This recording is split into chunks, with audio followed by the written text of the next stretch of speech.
नमस्कार दोस्तों, RPSC exams YouTube channel पर आप सभी का स्वागत है। हमारी चल रही थी सीट और सीट सॉल्यूशन में हम 9 क्वेश्चन कर चुके थे। आज करेंगे उससे आगे क्वेश्चन नंबर 10 की बात कर लेते हैं कि 10 में क्या दे रखा है। क्वेश्चन नंबर 10 बोल रहा है कि कोई बिंदु दे रखा है सदिश के रूप में से होकर जाने वाले बल आई कैप प्लस जे कैप प्लस के कैप का बिंदु के सापेक्ष आघूर्ण ज्ञात करना है। किस बिंदु के सापेक्ष आघूर्ण ज्ञात करना है? इस बिंदु के सापेक्ष। तो आपको पता है कि जिस बिंदु से फोर्स जा रहा है तो वह बिंदु क्या है? -2 i cap plus 3 j cap plus के कैप। और फोर्स जा रहा है, फोर्स है F I cap plus J cap plus के कैप। अब किस बिंदु के सापेक्ष अर्थात जिस बिंदु के सापेक्ष जा रहा है उस बिंदु से जाने वाले फोर्स अर्थात बिंदु से फोर्स गया एफ, तो उस बिंदु के सापेक्ष ही आपको स्थिति सदिश ज्ञात करना है। तो किस बिंदु के सापेक्ष? I cap plus 2 j cap plus 3 k cap. तो आर बल आघूर्ण होता है आपका, बल आघूर्ण होता है आर सदिश क्रॉस एफ जो फोर्स दे रखा है। तो मैं इन दोनों के मध्य आपका स्थिति सदिश आर सदिश ज्ञात कर लेता हूं। जैसे ए बी है तो मुझे आर सदिश ज्ञात करना है, तो ए बी अर्थात बी माइनस ए ज्ञात करना है। तो बी माइनस एक -2 i cap plus 3 j cap plus के कैप। अब -a cap I cap plus 2 j cap plus 3 k cap. इस प्रकार मैं आर सदिश ज्ञात कर लूंगा।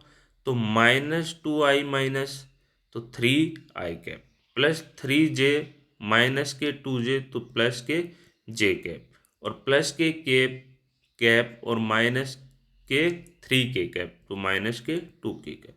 ये आपका आ गया आर सदिश। तथा आपको फोर्स पहले से दे रखा है I cap plus J cap plus के कैप। इन चीज़ों को आप इमीडिएटली और शॉर्टली जल्दी से जल्दी लिखने की कोशिश करें, जिससे क्वेश्चन आप जल्दी से जल्दी उसके हल तक पहुंच सकें। तो आपको ज्ञात करना है आर क्रॉस एफ।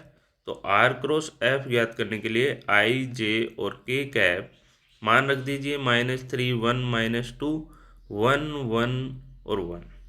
यह है आपका। अब मैं आई कैप ज्ञात करता हूँ, इसको सॉल्व करता हूँ तो वह रो और कॉलम छोड़ दूंगा। तो 1 प्लस के 2। नेक्स्ट है -j कैप, ये रो और कॉलम छोड़ दूंगा तो -के 3 प्लस के 2। नेक्स्ट है मेरा प्लस के कैप, प्लस के कैप तो इसको मैं -3 -1। तो इसका हल होगा 3 i cap minus minus plus तो प्लस j कैप और माइनस के 4 k कैप। ये आपका बल आघूर्ण होगा जिसे हम टॉय से व्यक्त करते हैं। बल आघूर्ण टॉय बराबर होता है आर क्रॉस एफ। तो आपको जो बल दे रखा है इन दो बिंदुओं का स्थिति सदिश ज्ञात करना है, ध्यान ये रखना है। और जिस बिंदु के सापेक्ष स्थिति सदिश ज्ञात करना है और जिसमें से फोर्स जा रहा है उस बल के सापेक्ष स्थिति सदिश ज्ञात करना है। तो आपका आंसर आएगा 3i प्लस जे कैप माइनस 4 k कैप। अर्थात आपको ध्यान ये रखना है जिसमें से फोर्स जाए उस बल जो बिंदु दे रखा है उसमें से जो दूसरा बिंदु है वो घटा देना है और उसी के सापेक्ष जो स्थिति सदिश आए वो लेनी है। तो ध्यान रखना यही आपका आंसर होगा। ऑप्शन में कौन सा है वो आप चेक कर लेना। नेक्स्ट है क्वेश्चन नंबर 11। यदि दो इकाई सदिशों का अंतर भी इकाई सदिश हो तो उनके मध्य कोण क्या होगा? अब ध्यान देने बात है कि इकाई सदिश को हम व्यक्त करते हैं ए कैप से और दूसरी इकाई सदिश मान लिया बी कैप ले लिया। अब यहाँ कह रहा है कि ए कैप और बी कैप का अंतर भी इकाई सदिश हो अर्थात एक हो। तो क्या मैं इसको इस प्रकार लिख सकता हूं? तो A cap minus B cap बराबर क्या है? 1 है। अब A cap minus B cap का मैं मोड कर दूं और तो इस पे कोई इफेक्ट पड़ेगा? तो कोई इफेक्ट नहीं पड़ेगा। दोनों तरफ स्क्वायर करने पर ऐसे जो भी क्वेश्चन होते हैं उनको दोनों तरफ स्क्वायर करके ही सोल्व करना होता है। तो आप लिखोगे 1। अब इसको खोल दीजिए, ए कैप का square minus plus B cap का स्क्वायर। इसके मोड लगाने की कोई ज़रूरत नहीं है, स्क्वायर या लगा भी सकते हो तो कोई इफेक्ट नहीं पड़ेगा। -2 ए कैप डॉट बी कैप बराबर 1। अब मेरे को पता है ए डॉट बी होता है mod of A mod of B cos theta होता है। तो मैं इसको लिख सकता हूँ क्या, ए कैप का स्क्वायर प्लस बी कैप का square -2 mod of A mod of B cos theta बराबर 1। अब यहाँ इसका मान भी 1 है क्योंकि ये सब क्या है, इकाई सदिश है। तो 1 + 1 -2 इसका मान भी 1 1 मोड करने से हमें पता है कि दिया गया ही क्वेश्चन में क्या है, ए कैप और बी कैप दोनों क्या है, इकाई सदिश है पहले से, और इनका अंतर भी इकाई सदिश है। तो इसको लिख सकते हैं 2 cos थीटा बराबर 1। ये 1 से 1 कैंसिल होगा, इधर जाके माइनस होगा तो, और इसको मैं सॉल्व करता हूँ तो 1 - 2 cos थीटा बराबर 0।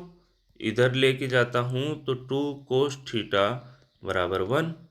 इसको मैं लिख सकता हूँ cos थीटा बराबर 1/2। थीटा बराबर आपका आएगा कोस इनवर्स 1/2, और कोस इनवर्स 1/2 कहाँ होता है, π/3 अर्थात 60 डिग्री पे।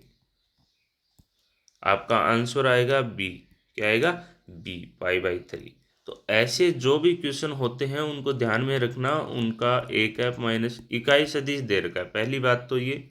तो आपको ध्यान ये रखना है, स्क्वायर ऐसे जो भी क्वेश्चन होते हैं दोनों तरफ स्क्वायर कर देना है। नेक्स्ट क्वेश्चन है क्वेश्चन नंबर 12। यदि ए कैप, देखो पहले जैसा ही क्वेश्चन है, यदि ए सदिश तथा बी सदिश इस प्रकार हैं कि ए सदिश प्लस बी सदिश बराबर है मोड ऑफ ए सदिश माइनस बी सदिश। अब ऐसे जो भी क्वेश्चन है आपको बताया गया है कि मोड के चक्कर में नहीं पड़ना है, सीधा करना है ए सदिश प्लस बी सदिश का स्क्वायर ए सदिश माइनस बी सदिश का स्क्वायर। मैंने कर दिया। अब ए सदिश का स्क्वायर प्लस बी सदिश का स्क्वायर प्लस 2 ए सदिश बी सदिश, यही तो होगा, बराबर ए सदिश का स्क्वायर प्लस बी सदिश का स्क्वायर -2 ए सदिश डॉट बी सदिश। अब मैं इनसे ये और ये कैंसिल हो गए, ये इधर आएगा तो 2 ए सदिश डॉट बी सदिश बराबर -2 ए सदिश डॉट बी सदिश। इसको इधर लेके आऊँगा तो ये 4 ए सदिश डॉट बी सदिश बराबर 0, और आपको पता है ए सदिश डॉट बी सदिश तो 0, ये 4 0 से मैं भाग में चला गया। ए डॉट बी कब होता है, ए डॉट बी जब ए व बी परस्पर क्या हो, लंबवत हो, परस्पर क्या हो, लंबवत हो। ए व बी परस्पर क्या हो, लंबवत हो। तो आपका ऑप्शन बी राइट है, ए लंबवत बी सदिश के। तो इस प्रकार कर सकते हो। ऐसे क्वेश्चन ध्यान रखना, मोड के चक्रों में नहीं पढ़ना। हमें ऐसे क्वेश्चन जो भी करने हैं उनसे मोड हटा दिया करो। अंत में अगर कहीं मोड की जरूरत पड़े तो आप लगा देना कि क्वेश्चन ऑप्शंस में मोड दे रखा है, जैसे आपको ऐसे दे दिया, तब आपको पता है कि हमें अंत में मोड लगाना है। लेकिन जहाँ मोड की ज़रूरत नहीं हो वहाँ हटाना और सोल्व करना, फिर अंत में जहाँ जहाँ मोड लगे जैसे भी आए उसमें मोड लगा देना, कोई फर्क नहीं पड़ेगा। और क्वेश्चन आप आसानी से हल कर सकते हो बगैर मोड के। अगर मोड के चक्कर में रहोगे तो इसका मान क्या लिखें, प्लस मोड बी, तो सोल्व करने में टाइम लगेगा एक तो। नेक्स्ट क्वेश्चन है क्वेश्चन नंबर 13। 13 है, यदि A cap B cap C cap इस प्रकार के इकाई सदिश हैं कि A cap dot B cap बराबर ए डॉट बी सी बराबर 0 हो तथा बी और सी के मध्य का कोण π/6 है, तब मान ए कैप का क्या होगा। तो यहाँ पहले ये ध्यान देना है कि हमें दिया क्या गया है। तो यहाँ ए कैप डॉट बी कैप बराबर 0 बराबर ए कैप डॉट सी कैप के दिया गया है, पहली बात तो ये। अब बी व सी कैप के मध्य कोण पाई/6 दिया गया है। तीसरी बात यह है कि ए कैप और बी कैप सी कैप इकाई सदिश है। तो यहाँ ए डॉट बी अर्थात ए लंबवत है बी कैप के और ए लंबवत है सी कैप के। अब देखिए कि ए बी और सी दोनों के लंबवत है। ए बी और सी दोनों के लंबवत है। ये बी कैप और ये सी कैप इन दोनों के लंबवत है। तो आपने पहले पढ़ा होगा कि एन कैप हम ज्ञात करते हैं और ये दो सदिशों के लंबवत हो तो इसको किस प्रकार लिख सकते हैं कि बी सदिश क्रॉस सी सदिश upon mod of B cross C सदिश। हम ऐसे ही तो लिख सकते थे कि एन कैप किसी दो तल के लंबवत इकाई सदिश होती है, अपने एन कैप से व्यक्त करते हैं। तो यहाँ ए कैप दिया गया है, ए कैप दिया गया है और ये दोनों ए कैप और ए कैप है वो बी और सी दोनों के लंबवत है। ध्यान से देखिएगा, ए कैप है वो बी और सी दोनों के लंबवत है। ए कैप एक इकाई सदिश है तो इकाई सदिश को हम लिख सकते हैं बी क्रॉस, यहाँ एन कैप की जगह क्या लिखा है, ए कैप लिखा है। तो बी क्रॉस सी सदिश मोड ऑफ बी सदिश क्रॉस सी सदिश, इतनी बात लिख दी। अब मुझे पता है कि बी क्रॉस सी क्या होता है कि बी क्रॉस सी को मैं लिख सकता हूँ mod of B mod of C sine theta n cap. N cap तो एन कैप में मुझे मोड चाहिए बी क्रॉस सी का, तो बी क्रॉस सी का मोड किस लिए चाहिए कि मेरे को ऑप्शन में देखिए कहीं बी क्रॉस सी का मोड मिल रहा है तो नहीं मिल रहा, तो इसका मान चाहिए, ये मेरे को मिल रहा है। तो बी क्रॉस सी का मोड चाहिए तो मैं मोड कर देता हूँ। तो बी सी साइन थीटा और किसी इकाई सदिश का अगर मोड करते हैं तो उसका मान क्या हो जाता है, 1 हो जाता है। इन सब का मान क्या दे रखा है, 1 दे रखा है। तो मैं इसको भी लिख सकता हूँ बी सदिश क्रॉस सी सदिश बराबर 1 गुणा 1 और थीटा का मान क्या दे रखा है, पाई/6। पाई/6 दे रखा है तो साइन थीटा का मान क्या होगा, सॉरी थीटा का मान पाई/6, तो इसका मान होता है आपका 1/2। 1/2। अब बी क्रॉस सी का मान आ गया, मोड ऑफ बी क्रॉस सी का मान आ गया, तो ये मान मैं रख देता हूँ क्वेश्चन में। तो ए कैप बराबर प्लस माइनस बी क्रॉस सी, ये मान 1/2। तो इसको हल करते हो आप, ए कैप बराबर होगा +-2 बी क्रॉस सी, ऐसे आपका हल होगा। क्योंकि मैंने बी क्रॉस सी, पहले ध्यान ये देना है कि ए डॉट बी बराबर 0 है तो ए लंबवत है बी के, और ए डॉट सी भी क्या है, 0 है तो ए लंबवत है सी के। अब देखिए ए दोनों के लंबवत है तो हमने पीछे एन कैप निकालना सीखा जिसे इस प्रकार व्यक्त करते थे। सिर्फ एन कैप की जगह हमें ए कैप दिया गया है। अब बी क्रॉस सी ज्ञात करना है तो बी क्रॉस सी मोड ज्ञात करना है, क्योंकि बी क्रॉस सी तो हमें क्वेश्चन में मिल रहा है हर जगह, लेकिन मोड नहीं मिल रहा, तो मोड का मान हमारे पास होना चाहिए। तो मोड ज्ञात करते हो तो हमने इस प्रकार मोड का मान ज्ञात कर लिया, बी क्रॉस सी का मोड 1/2 आ गया। अब ए कैप का मान हमने निकाल लिया तो ऑप्शन नंबर ए आपका सही होगा। नेक्स्ट क्वेश्चन है क्वेश्चन नंबर 14। क्वेश्चन नंबर 14 में क्या दिया गया है कि ए सदिश के लिए, ए सदिश आपने मान लिया कि A1 i cap plus A2 j cap plus A3 k cap. अब mod of A root A1 square plus A2 square plus A3 square. अब दोनों तरफ स्क्वायर करता हूँ तो मोड ऑफ ए का स्क्वायर होता है A1 square plus A2 square plus A3 square. ये आ गया। अब मुझे ज्ञात क्या करना है, ए सदिश दे रखी है तो ए सदिश का मैं आई के सापेक्ष क्या कराता हूँ, देख लीजिए पहले ए सदिश क्रॉस आई, तो इसको मैं लिख सकता हूँ आई कैप जे कैप के कैप। और देखिए तो A1 A2 A3, आई कैप 1, आगे के दो पद 0। तो इसको हल करता हूं तो आई कैप, ये दोनों पद 0 तो 0, माइनस जे कैप, तो ये 0 तो माइनस के A3 प्लस के कैप, तो माइनस के A2। तो आपका मान आया प्लस के A3 जे कैप माइनस A2 के कैप। अब देखिए कि A क्रॉस आई का क्या दे रखा है, पहले तो मोड दे रखा है, तो मैं रूट A3 का स्क्वायर प्लस A2 का स्क्वायर कर देता हूँ, क्योंकि स्क्वायर करने माइनस A2 है तो स्क्वायर करने पर प्लस हो जाएगा। अब इसका स्क्वायर कर रखा है, स्क्वायर कर रखा है, तो आपका मान आएगा A2 square plus A3 square.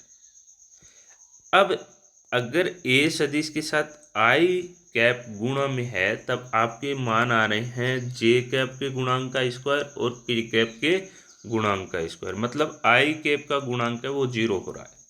तो मैं क्या इसको इस प्रकार लिख सकता हूँ, ए सदिश जे, अब जे कैप का क्या गुणांक 0 हो जाएगा, तो मैं इसको लिख सकता हूँ A1 square plus A3 square. इसी प्रकार मैं लिख सकता हूँ के कैप, तो के कैप का गुणांक A3 है, ये 0 हो जाएगा, और वैसा का वैसा A1 square plus A2 square.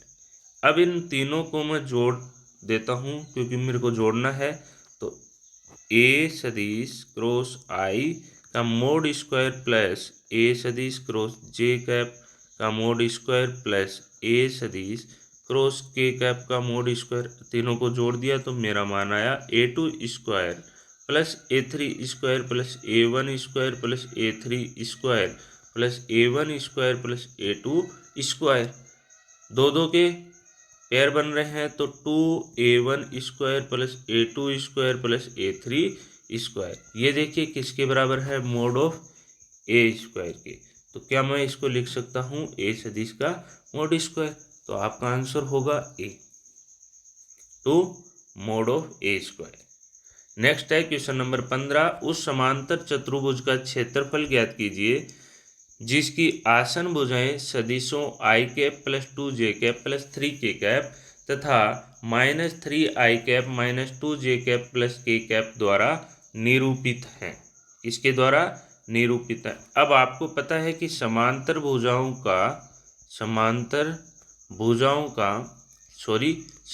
भुजाएं अगर दी गई हैं तब समांतर चतुर्भुज का क्षेत्रफल क्या होता है। तो हमने पढ़ा है कि समांतर चतुर्भुज का क्षेत्रफल होता है A क्रॉस B, अर्थात दो आसन भुजाओं का वज्र गुण।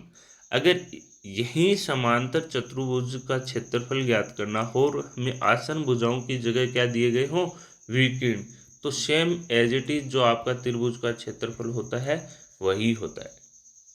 तो ध्यान रखना, यहाँ आसन भुजाएं दी गई हैं, अगर विकर्ण दिए गए होते तो ये सूत्र काम में लेते, लेकिन यहाँ क्या दी गई हैं, आसन भुजाएं दी गई हैं, तो हमें ये सूत्र काम में लेना है, A mod of A cross B, जहाँ ए सदिश आपको दिया गया है I cap plus 2 J cap plus 3 K cap, तथा बी सदिश आपको क्या दिया गया है, -3 आई कैप -2 जे कैप प्लस के कैप, ये दिया गया। अब देखिए हमें क्या ज्ञात करना है, ए क्रॉस बी ज्ञात करना है।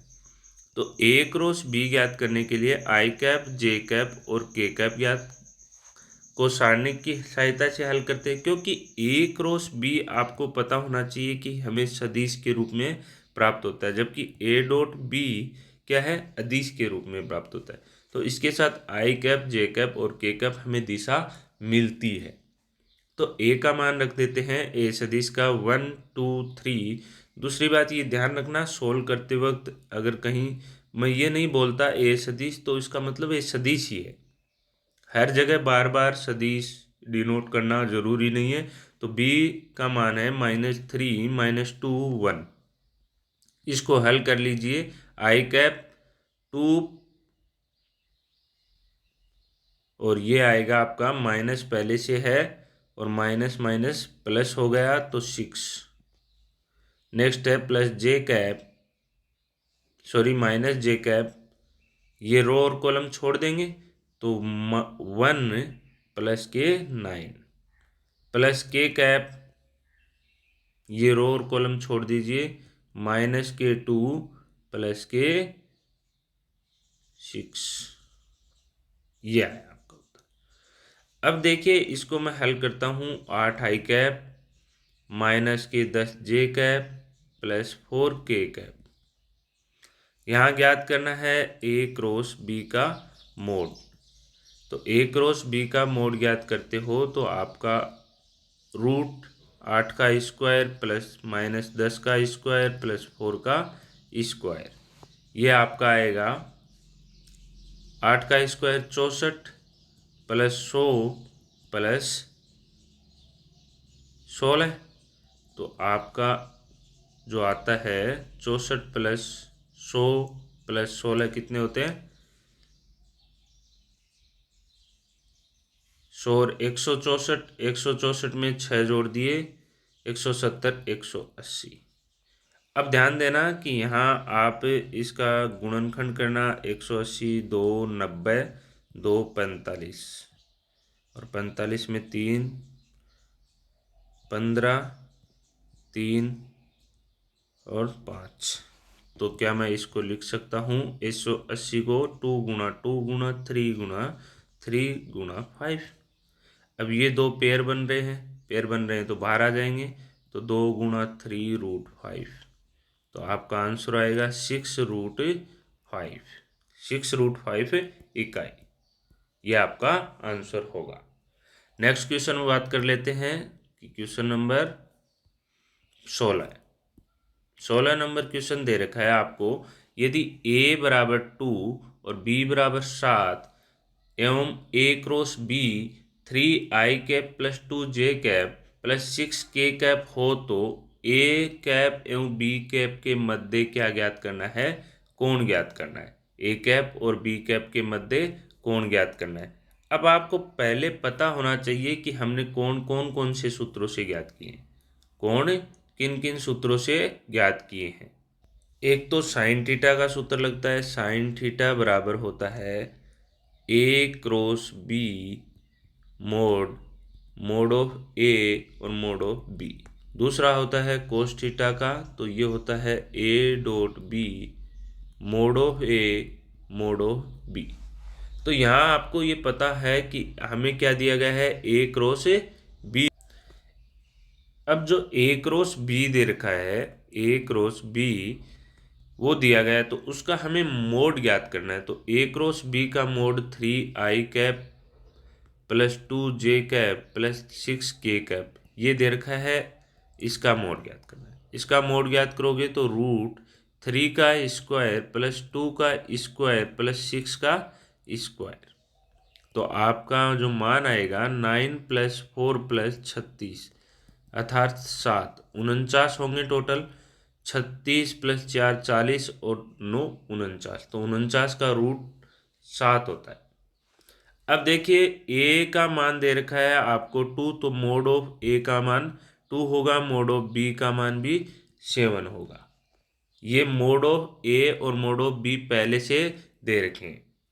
तो आपको ज्ञात करना है साइन थीटा, क्योंकि इसमें तो आप मान रख नहीं सकते, कोस थीटा वाले में तो मान रखोगे साइन थीटा वाले में। तो ए क्रॉस बी का मोड क्या दे रखा है 7, और यहाँ दे रखा है मोड ऑफ ए और मोड ऑफ बी क्या 2 गुणा 7, तो 7/14। तो 7 से 7 कैंसिल, 1/2। तो थीटा बराबर आएगा साइन इनवर्स 1/2। तो साइन इनवर्स 1/2 का मान किस पे, थीटा का मान क्या होता है π/6। क्या होता है π/6। थीटा का मान साइन इनवर्स 1/2, थीटा का मान क्या होगा π/6। तो आपका आंसर आएगा ए। आज के क्लास में इतना ही। कल पढ़ेंगे आपके जो 14 क्वेश्चन और बच गए उनको कल कंप्लीट कर देंगे। आज इतना ही, धन्यवाद।